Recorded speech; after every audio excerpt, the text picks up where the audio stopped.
Hello everyone, welcome you all to my YouTube channel great tour. कैसे हैं आप सभी लोग? बढ़िया हो या नहीं? ये बताओ, क्लासेस क्यों नहीं ले रहे हो? नोटिफिकेशन नहीं पहुंच रहा क्या? अगर क्लासेस का नोटिफिकेशन नहीं पहुंच रहा फिर भी आप 11 बजे आके एक बार देख लिया करो। क्लास तो होती ही है ना अपने टाइम पे। तो अगर नहीं देखी हैं आपने क्लासेस, वैसे देखी नहीं है मुझे पता है, काफ़ी स्टूडेंट्स ने अभी तक क्लास अटेंड नहीं करी है लास्ट वाली, तो प्लीज़ जल्दी से क्लास अटेंड कर लीजिए क्योंकि देखो सब कुछ इंपॉर्टेंट है। मैं हर क्लास में यही बोलती हूँ, हर एक टॉपिक इम्पॉर्टेंट है, कुछ भी आप मिस नहीं कर सकते। आप ये नहीं सोच सकते कि अरे यार ज्योग्राफी का टाइम स्केल इससे रिलेटेड क्वेश्चन आएगा, आर्टिफिशियल सिलेक्शन इससे कहाँ ज़्यादा क्वेश्चन आएंगे। देखो ऐसा काम नहीं करना है ना। अगर इम्पॉर्टेंट नहीं होता तो मैं पढ़ाती क्यों? मैं क्यों इतनी मेहनत करती पीपीटी बनाने में, फिर क्लास लेने में इतना टाइम मैं क्यों देती? अगर इम्पॉर्टेंट नहीं होती फिर मुझको भी क्या पड़ी है ना। लेकिन इम्पॉर्टेंट है तभी तो मैं वो चीज़ें करा रही हूँ, वो टॉपिक्स करा रही हूँ।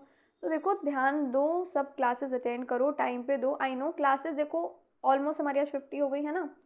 देखो टाइम तो लगता ही है। मैं फिर से यही कहूँगी, आप सोच रहे होंगे इतनी क्लासेस सिलेबस, 50 क्लास में आपका क्या एल्टी ग्रेड का सिलेबस हो जाएगा? कैसे हो जाएगा?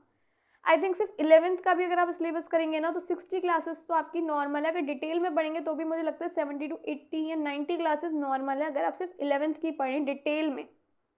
अगर डिटेल में पढ़ें, और इसमें तो 11th 12th और उससे अप लेवल आता है ना, अच्छा खासा लेवल आता है काफ़ी डिटेल में। इवन एग्जाम्पल से रिलेटेड भी इतने क्वेश्चन आते हैं कि बस क्या ही पूछे। कंपटीशन ऑलरेडी इतना ज़्यादा हो चुका है, तो देखो क्लासेस थोड़ी तो देखो बढ़ेंगी है ना, क्लासेस थोड़ी तो बढ़ेंगी।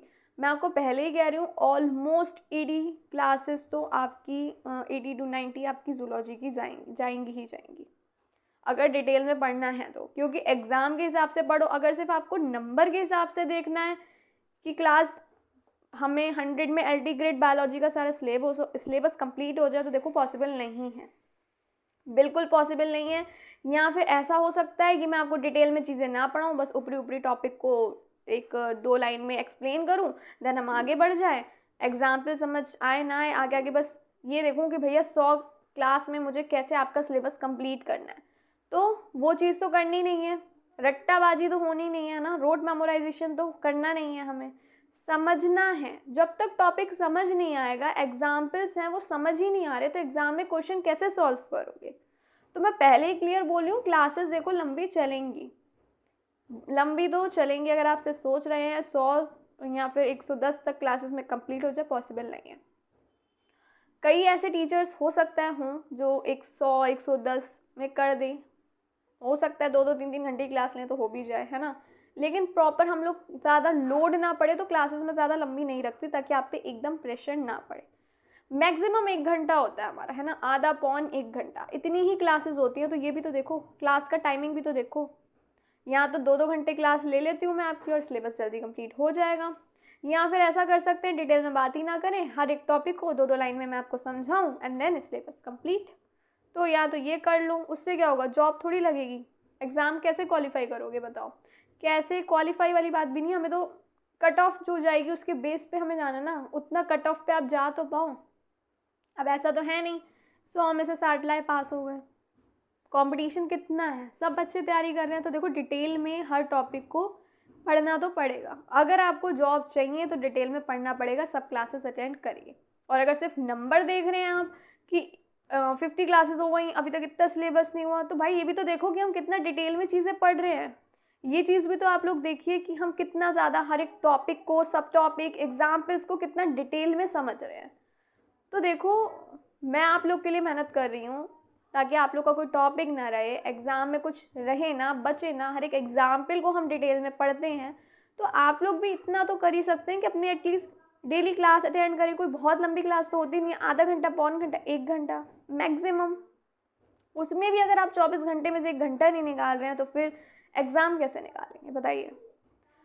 मैं मानती हूँ स्टार्टिंग में बीच बीच में क्लासेस स्किप हुई, किसी प्रॉब्लम्स की वजह से कुछ प्रॉब्लम्स ऐसी हो गई, बट अपनी तरफ से मैं देखो कोशिश कर रही हूँ ना, रेगुलर क्लास कर भी रही हूँ। फिर भी आप लोग अगर अटेंड नहीं कर रहे हैं, डेली नहीं लेंगे क्लास, देन क्या ही कर सकते हैं ना। फिर आपका एग्ज़ाम कैसे होगा ये आप मुझे नहीं कह सकते कि मैम ने नहीं पढ़ा कुछ। तो आज हम अपना पढ़ने वाले हैं ह्यूमन इवोल्यूशन के बारे में। Human evolution is the long process through which modern humans developed from early ancestors. It explains how humans have changed physically and mentally over millions of years.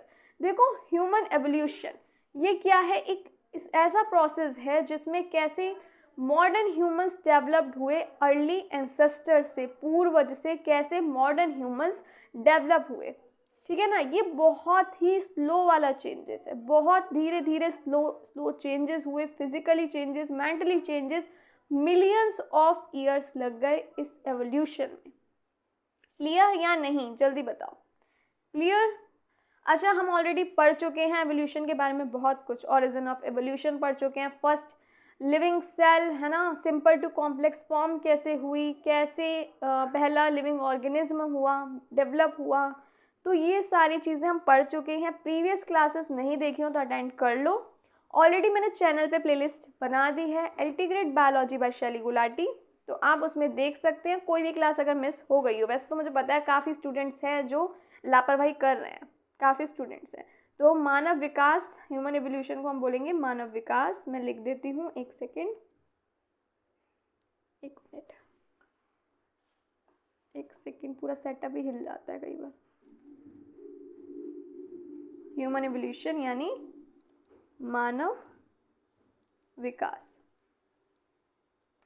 Human evolution को हम बोलते हैं मानव विकास। ये एक long यानी लंबी प्रक्रिया है ना, जिसमें क्या हुआ, होमो सैपियंस जो मॉडर्न ह्यूमंस हैं वो अर्ली एंसेस्टर यानी अपने पुराने पूर्वजों से क्या हुआ, धीरे धीरे क्या हुआ, विकसित हुए कह सकते हैं, और धीरे धीरे इनमें चेंजेस आए फिजिकली और मेंटली, है ना। फिजिकली और मेंटली चेंजेस, इसको हम क्या बोलेंगे, चलो लिख लेते हैं, है ना, शारीरिक और मानसिक। शारीरिक और मानसिक रूप से परिवर्तन किया। कैसे किया?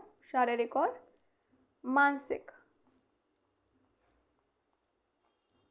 रूप में, या रूप से कह सकते हैं, रूप से परिवर्तन किया है, परिवर्तन किया। मतलब क्या हुआ, देखो, मानव विकास, ह्यूमन एवोल्यूशन एक लंबी प्रक्रिया है जिसके दौरान आधुनिक कह सकते हैं, आधुनिक मनुष्य यानी होमो सैपियंस ने अपने पुराने पूर्वजों से धीरे धीरे शारीरिक और मानसिक रूप से परिवर्तन किया। ये हमें बताता है कि इंसान लाखों वर्ष में कैसे विकसित हुए, मिलियन ऑफ ईयर्स में कैसे विकसित हुए। क्या ये बहुत ही स्लो वाला प्रोसेस है ना, बहुत लॉन्ग प्रोसेस है, लंबी प्रक्रिया, और बहुत धीरे धीरे धीरे धीरे इसमें बदलाव होते रहते हैं, जो हम ऑलरेडी पढ़ चुके हैं पहले भी। Origin of life. Life started on Earth about 3.5 to 4 million years ago in the form of tiny single organism. देखो, लाइफ की स्टार्ट पृथ्वी पे कब हुई? 3.5 to 4 बिलियन ईयर्स पहले, है ना, in the form of टिनी single organism. पहले क्या था, छोटा सा एक सिंगल सेल्ड ऑर्गेनिज्म था, उससे ही शुरुआत हुई।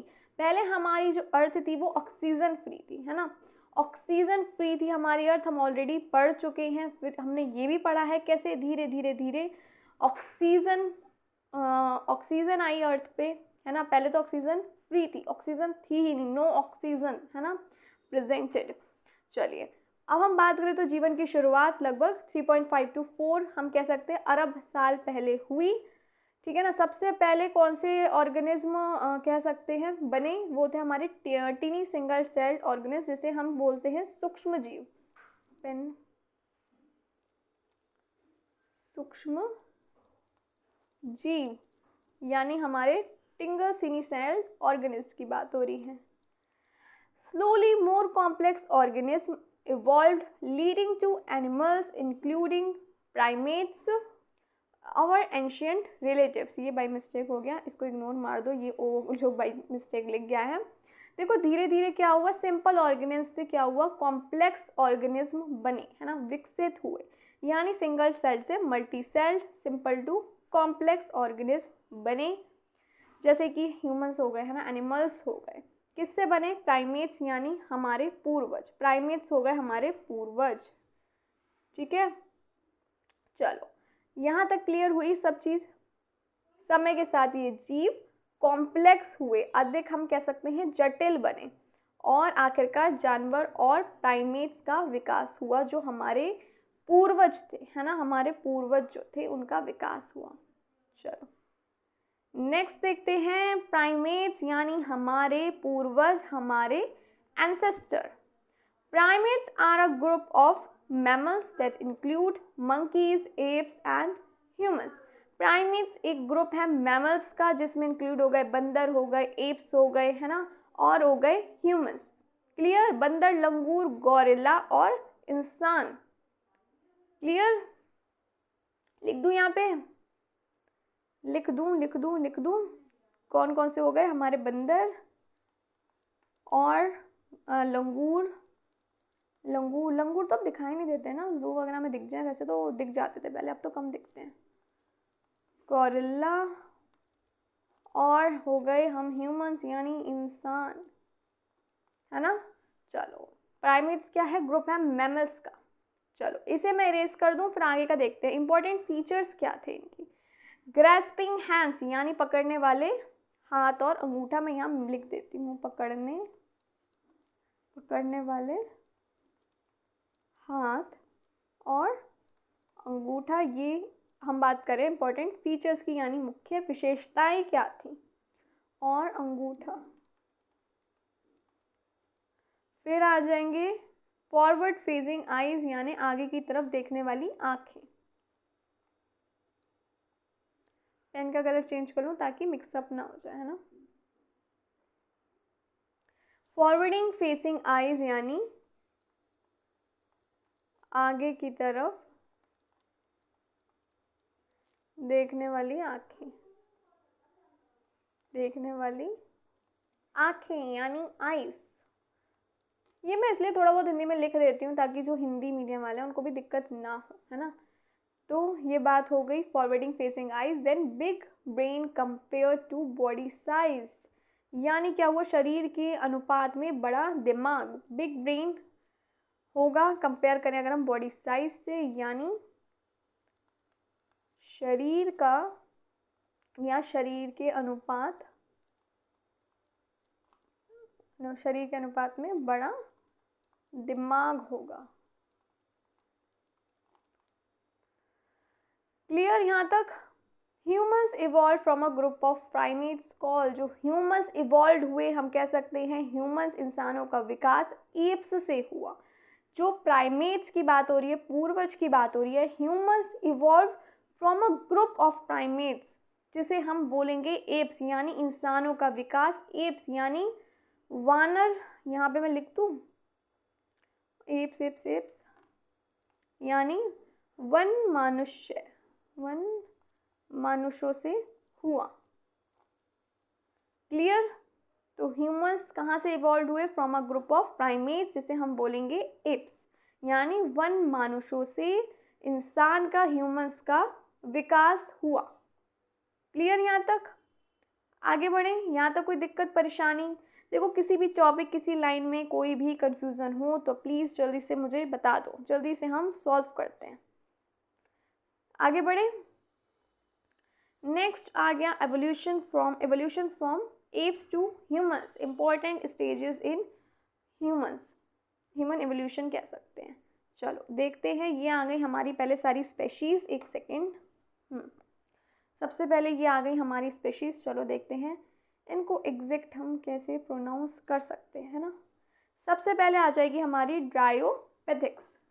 ये बहुत हिल रहा है आज, मैं मेंशन साथ साथ करती रहूँ क्योंकि देखो प्रोनाउंसिएशन में बहुत दिक्कत हो जाती है कई बार, है ना, समझने में दिक्कत हो जाती है। तो ये हो गया हमारा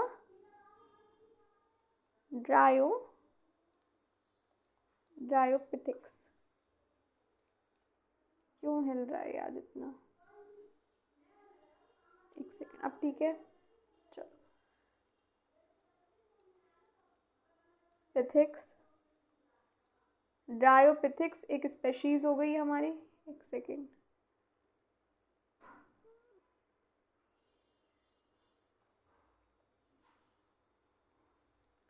ड्रायोपिथिक्स। देन नेक्स्ट आ गया हमारा, एक सेकेंड पेन ले लूँ मैं, ऑस्ट्रेलोपिथिक्स, है ना, ऑस्ट्रेलोपिथिक्स,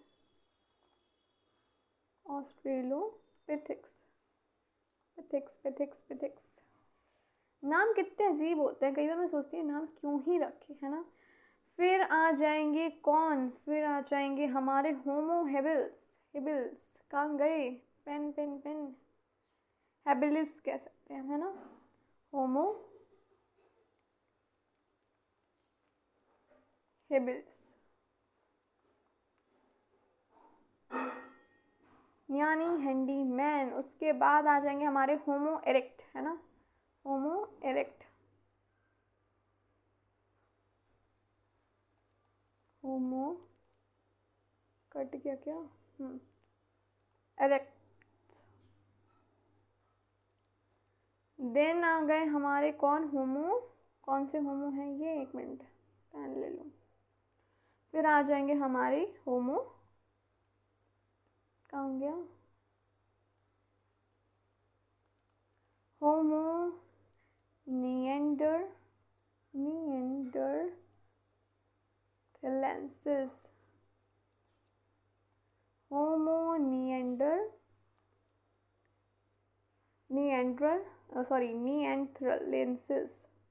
होमो निएंडरथलेसिस। फिर आ गए हमारे लास्ट होमो सेफियन, ये भी लिख दूँ, एक मिनट।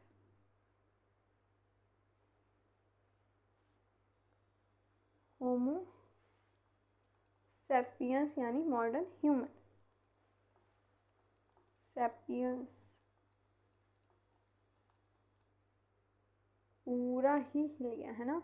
चलो अब हम जल्दी से देख लेते हैं इसे, एक सेकेंड। चलो अब हम बात करें, सबसे पहले देखो एवोल्यूशन कैसे हुआ एप्स से, फ्रॉम एप्स से कैसे ह्यूमंस तक, है ना। ये इंपॉर्टेंट स्टेजेस हैं ह्यूमन एवोल्यूशन में। पहले आ जाएगा हमारा ड्रायोपिथिक्स, लगभग 15 मिलियन ईयर्स पहले की बात है, यानी 1.4 करोड़ भी कह सकते हैं, करोड़ वर्ष पहले पेड़ पर रहने वाले यानी एप लाइक, है ना, यानी पेड़ पर रहने वाले, ape like tree living food eating, पेड़ पर रहने वाले, फल खाने वाले, पूरी तरह हम कह सकते हैं वानर थे ये थे इनके इम्पोर्टेंट फीचर्स ड्रायोपिथेक्स के। देखो ये बात है 15 मिलियन ईयर्स एगो, यानी लगभग हम कह सकते हैं 1.5 करोड़ वर्ष पहले की बात है। पेड़ पर रहने वाली, फल खाने वाले, साथ ही साथ हम कह सकते हैं पूरी तरह वानर। फिर आ जाएगा हमारा ऑस्ट्रेलोपिथेक्स, ये बात है लगभग 4 मिलियन ईयर्स पहले की, हम कह सकते हैं 40 लाख वर्ष पहले की। Walk upright small brain used stones, 2 पैरों पर चलता था ये, छोटा दिमाग था और पत्थरों का उपयोग किया, है ना, पत्थरों का उपयोग करता था। ये हो गए हमारे ऑस्ट्रेलोपिथेक्स के इम्पॉर्टेंट फीचर, विशेषताएं।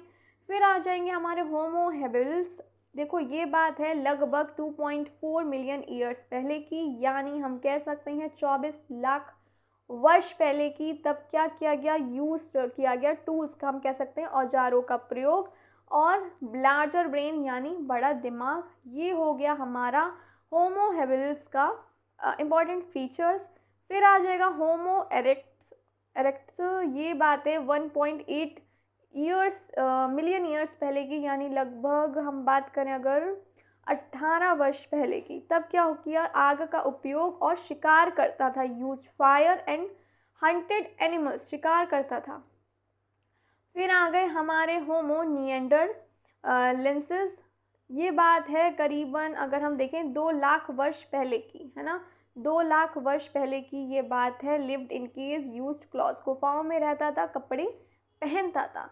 फिर आ गए होमो सेपियंस यानी हमारे मॉडर्न ह्यूमंस, ये बात है 1.6 लाख ईयर्स पहले की, है ना। कॉम्प्लेक्स ब्रेन हो गया, लैंग्वेज हो गया, आर्ट हो गया, यानी भाषा, कॉम्प्लेक्स ब्रेन हो गया, योजना बनाने के लिए सक्षम, हम कह सकते हैं भाषा का उपयोग किया। करते हैं या नहीं करते मॉडर्न ह्यूमंस, करते हैं, है ना। चलो यहाँ तक कोई दिक्कत परेशानी, आगे बढ़ें, बताओ जल्दी से, यहाँ तक कोई दिक्कत आ रही हो तो मुझे बताओ। क्लियर, क्लास अच्छी लग रही हो तो प्लीज़ चैनल को सब्सक्राइब कर दो, क्लास को ज़्यादा से ज़्यादा शेयर करो, और एक लाइक तो बनता है ना, एक लाइक तो कर ही सकते हो। Key features in human evolution, bipedalism, walking on 2 legs, है ना, 2 पैरों पर चलना, यानी बाईपेडलिस्ट का मतलब होता है वॉकिंग ऑन 2 legs, यानी 2 पैरों पर चलना। बिग ब्रेन, बड़ा दिमाग, इम्प्रूव्ड मेमोरी, लैंग्वेज प्लानिंग, है ना। यानी क्या हुआ, बड़ा दिमाग होगा तो क्या होगा, जिससे क्या होगा, सोचना, सीखना, बोलना, याद करने की क्षमता होगी। Tool use stones fire weapons, यानी कि इन कह सकते हैं औजारों का और आग का उपयोग। Social behaviour, living in group और कम्युनिकेशन यानी, एक मिनट कहाँ गया, सामूहिक जीवन, सहयोग और हम कह सकते हैं संचार, सहयोग और संचार। सोशल बिहेवियर हो गया, लिविंग इन ग्रुप्स में रहेगा, कम्युनिकेशन हो जाएगी, है ना। Language and art, cave painting, भाषा और हम कह सकते हैं कला, जैसे गुफा चित्र और प्रतीक। Cave painting, symbols, speech. Clear यहाँ तक, कोई दिक्कत यहाँ तक तो बताओ। ये सारे हो गए की फीचर्स ह्यूमन एवोल्यूशन के। 2 पैरों पे चलेगा, बड़ा दिमाग होगा, मेमोरी, लैंग्वेज, प्लानिंग, ये सब चीज़ें इम्प्रूव्ड होंगी। बड़ा दिमाग होगा जिससे सोचने, बोलने और याद रखने की क्षमता होगी। औजारों का, आग का प्रयोग करेगा। सोशल बिहेवियर होगा, लैंग्वेज एंड आर्ट होगी। क्लियर यहाँ तक। चलिए नेक्स्ट देखें, चलिए चलते हैं नेक्स्ट पे। चलिए देखें अब क्या है। नेक्स्ट आ गया हमारे फॉसिल्स एविडेंस, यानी फॉसिल एविडेंस का मतलब क्या होता है, जीवाश्म साक्ष्य। यहाँ मेंशन कर देती हूँ मैं, एक सेकेंड, ये हिल रहा है पूरा, है ना, रुक जाओ, सेट कर दूँ मैं पहले से ही। जीवाश्म ऊपर लिख दूँ ताकि यहाँ पे हम इसको समझ सकें।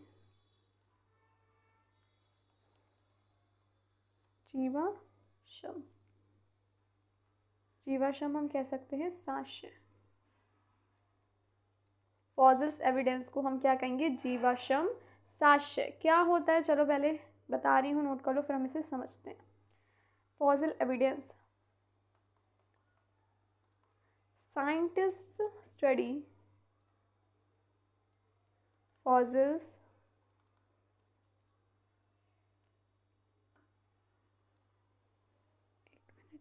बोन्स हो गई, जैसे स्कल्स हो गए, और टूल्स हो गई to understand human evolution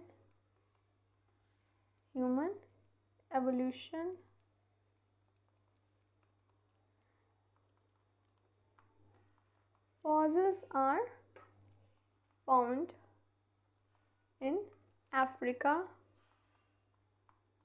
Asia and Europe, especially in the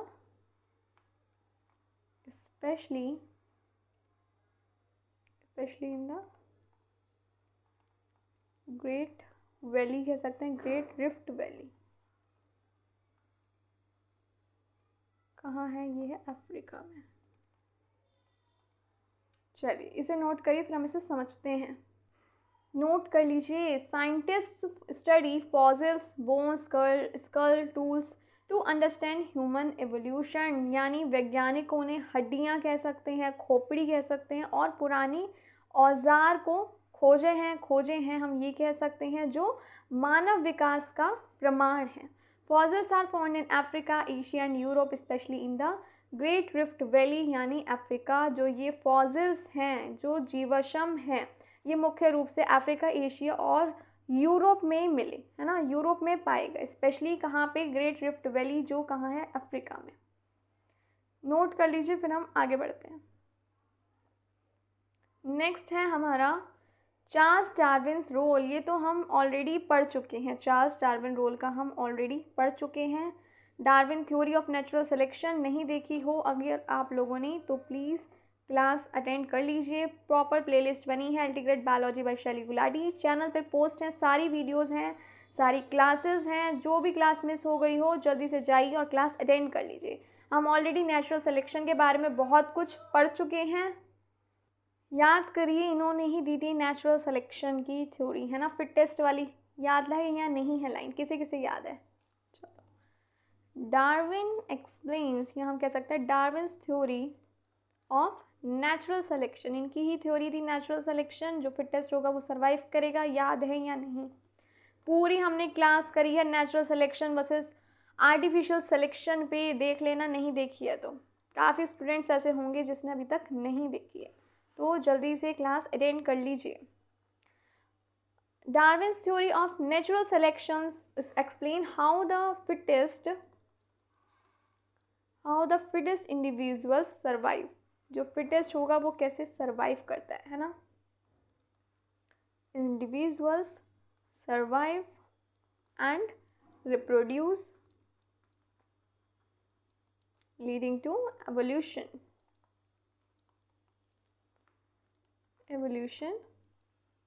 over generations, हम कह सकते हैं ओवर जनरेशंस।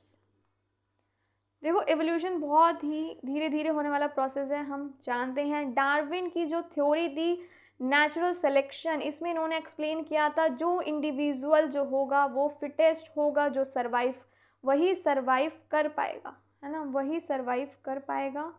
ये स्पेलिंग मिस्टेक हो गई, रुक जाओ, इरेज करके सही से लिख देती हूँ, वरना इसमें भी काफ़ी लोग कमी निकाल सकते हैं। सर्वाइव यानी जो इन्वायरमेंट, फूड, जो रिसोर्सेज है, हम कह सकते हैं जो फूड सोर्सेज है, इन्वायरमेंट है, उसके हिसाब से जो ढल जाएगा वही जीवित रहेगा और वही रिप्रोड्यूस कर पाएगा। जो जीवित रहेगा उसकी ही जो ट्रेड्स होंगे वो नेक्स्ट जनरेशन तक पहुँचेंगे। हो सकता है अलग अलग ऑर्गेनिज्म, अलग अलग स्पेशीज़ हम कह सकते हैं, उसमें से कुछ ऐसी हैं जिनका हमने बात करी थी लंबी गर्दन वाले जिराफ की। जो लंबी गर्दन वाले जिराफ थे, जो पेड़ पे जो ऊपर ऊंची जो पत्तियां लगी थी, जिन्होंने उसे खा लिया, अपनी लंबी गर्दन होने के बेनिफिट मिल गया उन्हें। तो जिन्होंने पत्तियां खा ली, खाना मिल गया उनको, वो सर्वाइव कर गए, उनकी लंबी लंबी गर्दन थी, और बाकी की जो जिराफ थे वो मर गए। तो लंबी गर्दन वाला जो ट्रीट था वही नेक्स्ट जनरेशन में पहुंचा। भले ही पहले हो सकता है रेयर हो कोई भी ऐसा ऑर्गेनिज्म, कुछ ऐसी क्वालिटीज ट्रेट्स हों, लेकिन अगर वो सरवाइव कर गया तो उसके ही ट्रेट्स नेक्स्ट जनरेशन में पहुंचेंगे और वो कॉमन हो जाएगा। जैसे कि हमने बात करी थी फर वाली की, रैबिट फर की, तो क्या हुआ था, 5 अगर रैबिट हैं उनमें से 2 हैं जिनके ब्लू फर है, बाकी के वाइट है। अगर इमेजिन, ठीक है, हमने एग्जाम्पल पढ़ा था, तो अगर जो ब्लू फर वाला है वो सरवाइव कर गया, कोई बाढ़ आ गई या कुछ ऐसे इन्वायरमेंट कंडीशन हो गई, ऐसी सिचुएशन, या फिर ऐसे कुछ फूड सोर्सेज है जो उसके अकॉर्डिंग ढल गया, वो जीवित रह गया, वो सरवाइव कर गया। भले ही पहले ब्लू फर वाली जो रैबिट्स थे वो रेयर थे, लेकिन बाद में वाइट वाले अगर मर गए तो क्या होगा, जो आने वाली जनरेशन होगी उसमें ब्लू फर वाले ट्रेट्स पास होंगे, यानी सब ब्लू फर वाले रैबिट्स होंगे और वो क्या होंगे, कॉमन हो जाएंगे आने वाली जनरेशन में, भले ही पहले रेयर क्यों ना हो। तो इस टाइप के हमने काफ़ी एग्जाम्पल्स ऑलरेडी पढ़े हैं नेचुरल सिलेक्शन पे। नहीं देखी हो क्लास तो देख लीजिए। हमने फिंचेस यानी चिड़ियों की जो बीक थी उसमें एग्जाम्पल पढ़ा था, छोटी चोंच, लंबी चोंच, तो वो सब चीज़ें हम एग्जाम्पल में पढ़ चुके हैं। नहीं देखी हो क्लास देन प्लीज़ अटेंड कर लीजिए। यहाँ तक क्लियर हो गया, आगे बढ़े, चलिए आगे देखते हैं। नेक्स्ट आ गया हमारा मॉडर्न ह्यूमंस। मॉडर्न ह्यूमंस यानी कौन हो गए, होमो सैपियंस, है ना, Homo sapiens, modern humans, note कर देती हूँ मैं ब्रैकेट में, होमो सैपियंस, है ना, सैपियंस, एक सेकेंड,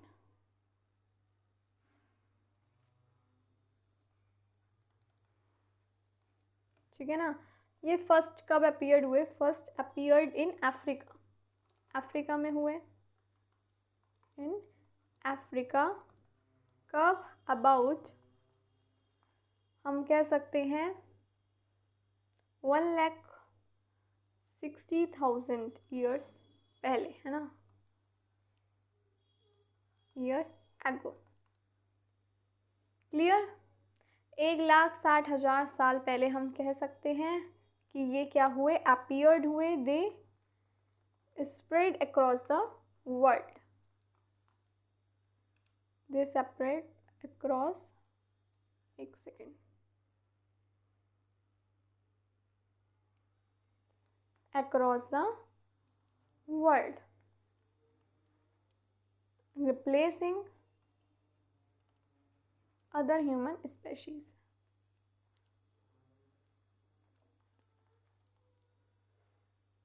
स्पेशीज, चलिए नोट कर लीजिए फिर समझे हम।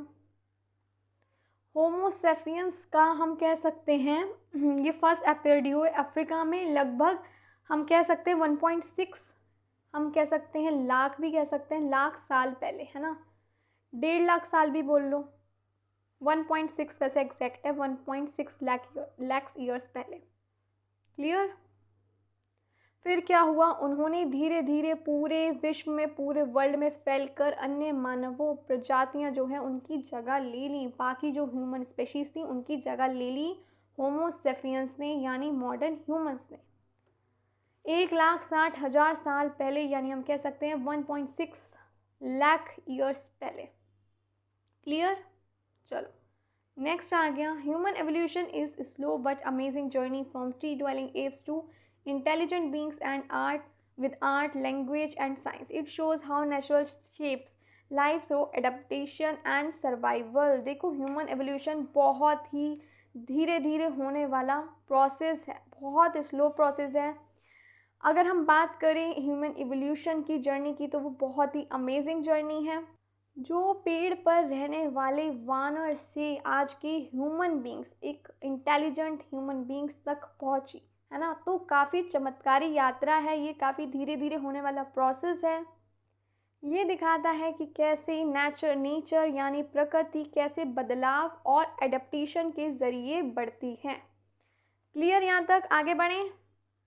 चल नेक्स्ट हम देख लेते हैं evidences for common origin of humans and apes, है ना। Scientist believes that human and modern apes like chimpanzees, gorillas, orangutans evolved from a common ancestor millions of years ago.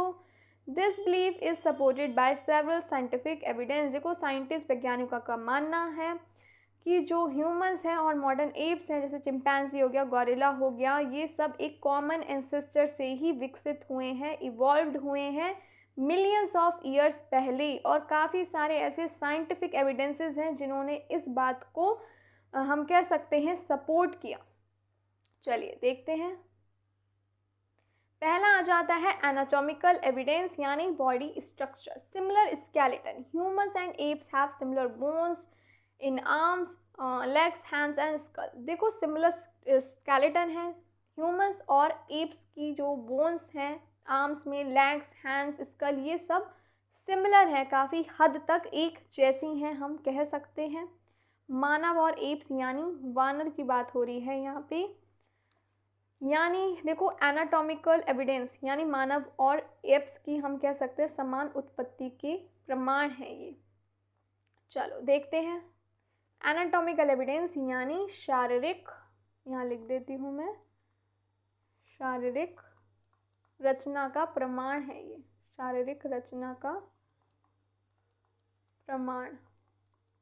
हड्डियों की देखो बनावट हो गई, हड्डियों की बनावट मिलती जुलती हो गई, रीढ़ की हड्डी हो गई, खोपड़ी हो गई, ये सब क्या है, मिलती जुलती हैं। Opposable thumbs, both have thumbs that can touch other finger, useful for gripping, दोनों में पकड़ने वाला अंगूठा है, यानी अपोजेबल थम है जो चीज़ों को पकड़ने में सहायता देता है।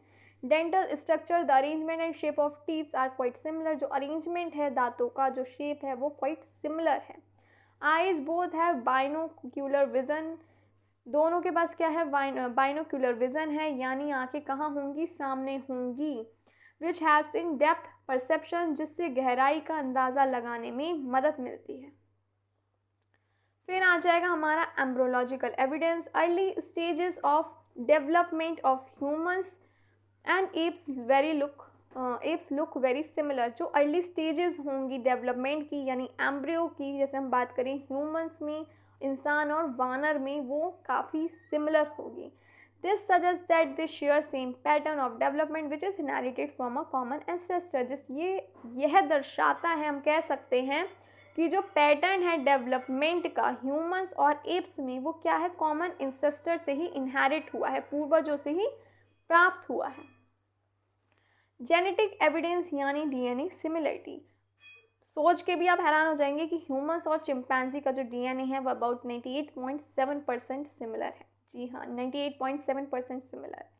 The genes and chromosomes of humans are apes are very closely matched, जो क्रोमोसोम और जीन्स हैं ह्यूमंस और एप्स के वो क्या हैं, काफ़ी ज़्यादा हम कह सकते हैं मैच्ड हैं, क्लोजली मैच्ड हैं। This shows that we diverse from a common ancestor only a few millions years ago. देखो इंसानों और चिंपैंजी का डीएनए लगभग हमने बात कर ली 98.7% समानता होती है। जीन और क्रोमोसोम की जो बनावट है वो मिलती जुलती होती है। इसका मतलब क्या हुआ कि हम कुछ ही लाख साल पहले एक कह सकते हैं कॉमन एंसेस्टर यानी साझा पूर्वज से ही अलग हो गए थे, है ना, अलग हुए थे। नेक्स्ट आ जाता है हमारा fossils evidence. Fossils of apps like ancestor like Australopithecus and Homo habilis. Fossils of ape like ancestor like Australopithecus and Homo habilis show feature in between apes and humans.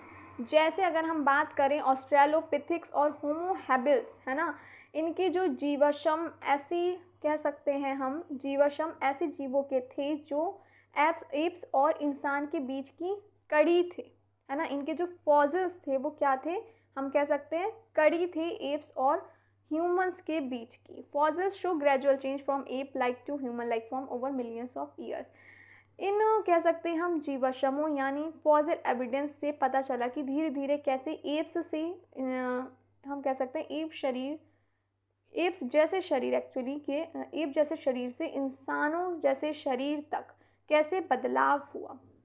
Millions of years लग गए इस change में, तो आप समझ ही सकते हैं कितना स्लो वाला ये हमारा प्रोसेस है ना, कितना स्लोली होने वाला हमारा ये प्रोसेस है। चलो एक सेकेंड, फिर आ जाएंगे हमारे अवशेषी अंग यानी vestigial organ. Human have vestigial organs like tail bone, coccyx, a left over from our ancestor who had brains. देखो टेल बोन पहले हमारे एंसेस्टर्स के पास थी, तो ये क्या है, ये अभी भी हम ये नहीं कहेंगे कि हमारे पास भी पूंछ है, लेकिन कहीं कोई ना कोई ऐसा अंश है जो अभी भी मौजूद है। Appendix function less now but useful in herbivorous ancestor. देखो ये अभी फंक्शन लेस है, अभी इसका उपयोग नहीं हो रहा है ना। जो पहले पत्तियां पचाने में ये मदद करता था पहले एंसेस्टर्स पे, ये यूजफुल था उनके लिए, अब के लिए नहीं है। Apps have functional version of these organs which suggest a common evolutionary history. वानरों में ये अंग आज भी कार्य करता है ना, पूंछ भी होगी जो समान उत्पत्ति को दर्शाता है ना। कुछ अभी भी वेस्टिगल ऑर्गन्स हैं, ये ऑर्गन्स प्रेजेंट हैं जो यूजफुल भी हैं उनके लिए। अब आप लोग सोच रहे होंगे कि जो कोकिक्स है ये क्या है। देखो ये जो है, हम अगर बात करें रीढ़ की हड्डी का जो सबसे निचला हिस्सा होता है ना, उसमें मौजूद एक छोटी सी हड्डी होती है।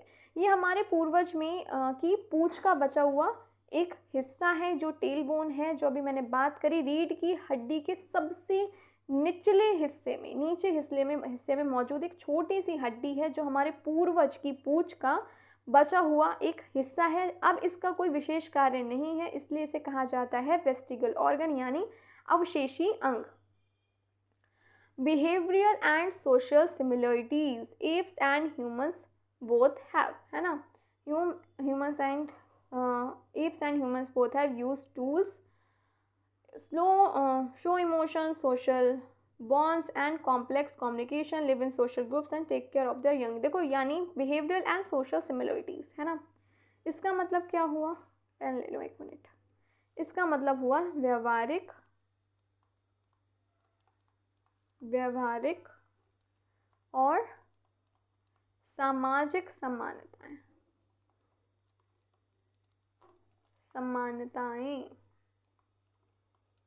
मानव और एप्स दोनों ही औजारों का उपयोग करते हैं, जैसे चिंपैंजी लकड़ियां पत्थर से खाना निकालते हैं, है ना, चिंपैंजी। दूसरा हो गया शो इमोशन, भावनाएं दिखाते हैं, जैसे गुस्सा, प्यार, दुख, है ना, ये सारी चीज़ें। लिव इन सोशल ग्रुप, समूह में रहते हैं।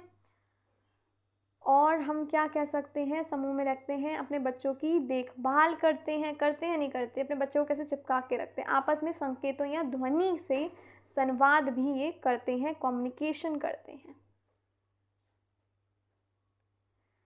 मॉलिक्यूलर एंड प्रोटीन स्टडीज, इसको हम क्या बोलेंगे, इसको हम बोलेंगे आणविक और हम कह सकते हैं प्रोटीन अध्ययन, प्रोटीन स्टडीज यानी प्रोटीन अध्ययन। Molecular and protein studies, protein like cytochrome C and haemoglobin are almost identical in apes and human, लगभग एक जैसे पाए जाते हैं ये proteins. This biochemical similarity supports a shared ancestry, ये जो बायोकेमिकल सिमिलरिटी है वो क्या है, कह सकते हैं ये सपोर्ट करती है शेयर्ड एंसेस्ट्री को, इस बात को मजबूत करती है कि ये दोनों की उत्पत्ति एक ही एंसेस्टर से हुई है, एक ही पूर्वज से हुई है। Conclusion, all these evidences from body structure to DNA fossils clearly support the idea that humans and apes evolved from a common ancestors about 5 to 7 years ago। ये जो एविडेंस हैं ये इससे साबित होता है कि जो बॉडी स्ट्रक्चर से लेके डीएनए फॉसिल्स तक ये क्लियरली सपोर्ट करते हैं कि जो ह्यूमन और एप्स हैं ये एक ही एंसेस्टर, एक ही पूर्वज से विकसित हुए हैं लगभग 5 to 7 मिलियन ईयर्स पहले।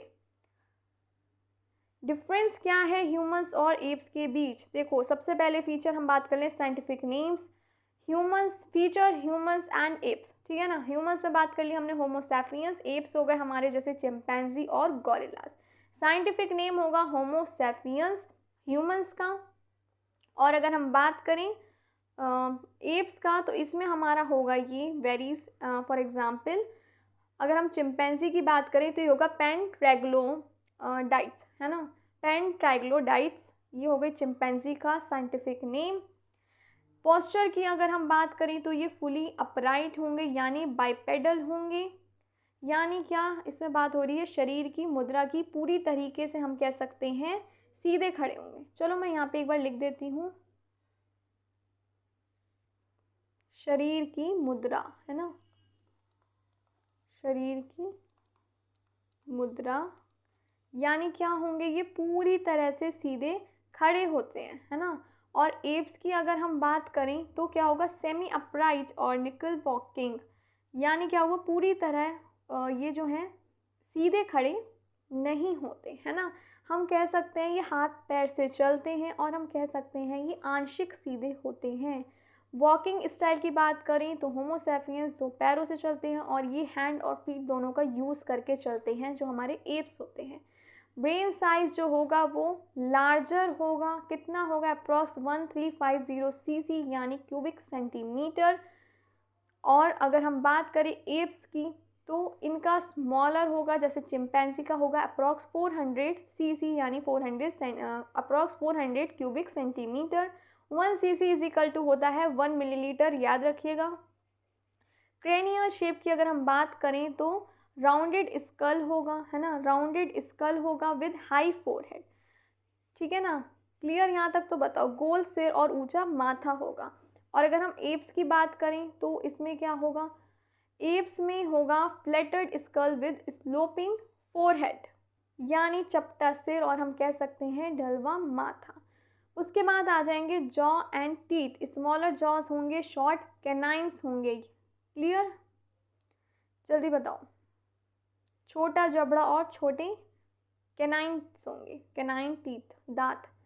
और अगर हम एप्स की बात करें तो लार्जर जॉज होंगे और लॉन्ग एंड शार्प कैनाइन्स होंगे, इसमें बड़ा जबड़ा होगा इसमें, और हम कह सकते हैं लंबे नुकीले कैनाइन दांत होंगे।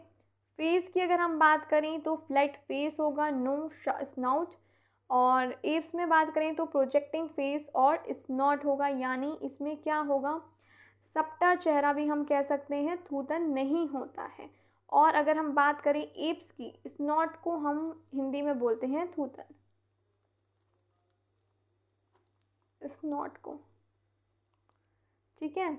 और अगर हम बात करें एप्स की तो एप्स में क्या होगा, देखिए एप्स में होगा बाहर निकला हुआ चेहरा, है ना, बाहर निकला हुआ चेहरा होगा और हम इसे थूथन भी कह सकते हैं। क्लियर? यहाँ तक कोई दिक्कत आ रही हो तो आप लोग जल्दी से बताइए। Clear clear clear. देखो, थूथन यानी जो ये स्नॉट है, ये वो हिस्सा है जो जानवरों के चेहरे का लंबा बाहर निकला हुआ हिस्सा है, जिससे उनकी नाक, मुंह और गाल की हड्डियां इसमें शामिल होती हैं। ये विशेष रूप से हम कह सकते हैं खाने, सूंघने, बोलने के लिए महत्वपूर्ण होता है। तो फ्लैट फेस होगा, ह्यूमंस में नहीं होगा ये थूथन।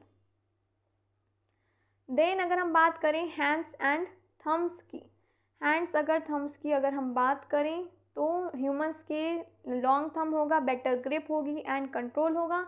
एप्स में छोटा थंब होगा और लेस कंट्रोल होगा। लैंग्वेज और स्पीच की अगर हम बात करें, भाषा और बोलना, तो कॉम्प्लेक्स लैंग्वेज होगी। मॉडर्न की अगर हम बात करें, ह्यूमन सैपियंस की ग्रामर का उपयोग करेंगे। और एप्स में कोई ऐसी लैंग्वेज नहीं होगी, सिर्फ साउंड गेस्चर से ही क्या होगा, ये बातचीत करेंगे। एडवांस टूल्स, टेक्नोलॉजी, फायर का यूज़ करते हैं होमो सैपियंस यानी ह्यूमंस, और ये जो चिंपैंजी हैं ये छोटे टूल्स का यूज़ करते हैं, mainly by chimpanzee. Social structure जो कॉम्प्लेक्स सोसाइटी, कल्चरल रूल्स होंगे, और एप्स में सिमिलर ग्रुप बिहेवियर होगा। बॉडी हेयर की बात करें तो बहुत छोटे छोटे होते हैं ह्यूमंस में, लेकिन एप्स में बहुत थिक होते हैं जो उनकी पूरी बॉडी को कवर करते हैं, उन्हें धूप ठंड से बचा के रखते हैं। चिन की बात करें तो ह्यूमंस में वेल डेवलप्ड चिन होगी और एप्स में नो प्रोमिनेंट चिन। लाइफ स्पेन की बात करें तो अप्रॉक्स 70 to 90 ईयर्स होती है, और एप्स में कम होती है, 30 to 50 ईयर्स होती है इन वाइल्ड। क्लियर? यहाँ तक कोई दिक्कत आ रही हो तो बताएं। यहाँ तक की सब चीज़ें आपको क्लियर हो गई? चलिए, तो आज की क्लास यहीं समाप्त होती है। किसी भी टॉपिक में, किसी भी थ्योरी में, किसी लाइन में, एग्जाम्पल में, किसी में भी कोई दिक्कत हो, कुछ समझ नहीं आया हो, तो कमेंट बॉक्स में पूछ लीजिएगा। और अगर आज की क्लास अच्छी लगी हो, सब समझ आ गया हो, सारे डाउट्स क्लियर हो गए हों, तो प्लीज़ चैनल को सब्सक्राइब कर दीजिए, क्लासेस को ज़्यादा से ज़्यादा शेयर कीजिए, और प्लीज़ अच्छी लगी हो तो एक लाइक भी कर दीजिएगा। मिलते हैं फिर आपसे नेक्स्ट क्लास में, तब तक के लिए रिवीजन करते रहिए और जो क्लासेस रह गई हैं वो अटेंड कर लीजिए। ओके, तो मिलती हूँ फिर, तब तक के लिए bye bye, take care of your self and your family. Thank you for watching.